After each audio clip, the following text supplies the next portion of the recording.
వేరే మతాలు ఇవేదో కొన్ని విదేశీ మతాలు అంటున్నారు. That's a different subject. Even నా దృష్టిలో హిందూ మతం కూడా విదేశీ మతమే. మీరు తర్వాత నన్ను కలవండి, ఎందుకో చెప్తాను నేను. ఋగ్వేదం ఈ దేశంలోకి వచ్చేటప్పటికి ఋగ్వేదంలో ఫస్ట్ పార్టే రాశారు, సంహిత. వేదాల్లో సంహితలు, బ్రాహ్మణాలు, అరణ్యకాలు, ఉపనిషత్తులు 4 పాటలు ఉంటాయి. నా సంహిత ఋగ్వేద సంహితం ఒక్కటే ఉంది, ప్రాచీన గ్రంథం. అది ఇండియాకి ఆర్యులు వచ్చేటప్పటికే ఆల్రెడీ ఇండియా బయట రాశారు దాన్ని, వయా ఇరాన్ వచ్చారు. నా ఇండియాలో రాయలేదు ఋగ్వేదంలో first part. So in that sense మీరే ఆలోచన చేసుకోండి, నేను చెప్పింది కరెక్టో కాదో మీరు తర్వాత లైబ్రరీకి వెళ్ళి వెరిఫై చేసుకోండి.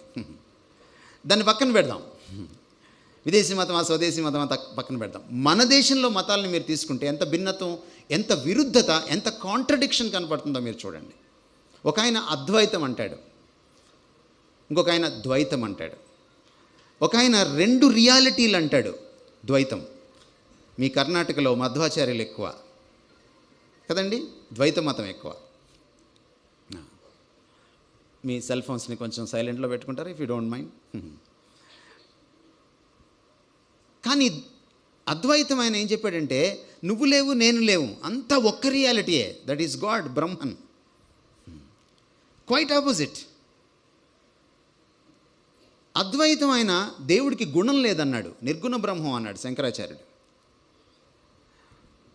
విశిష్టాద్వైతం ఆయన రామానుజాచార్యుడు దేవుడికి గుణం ఉంది అన్నాడు, సగుణ బ్రహ్మం అన్నాడు.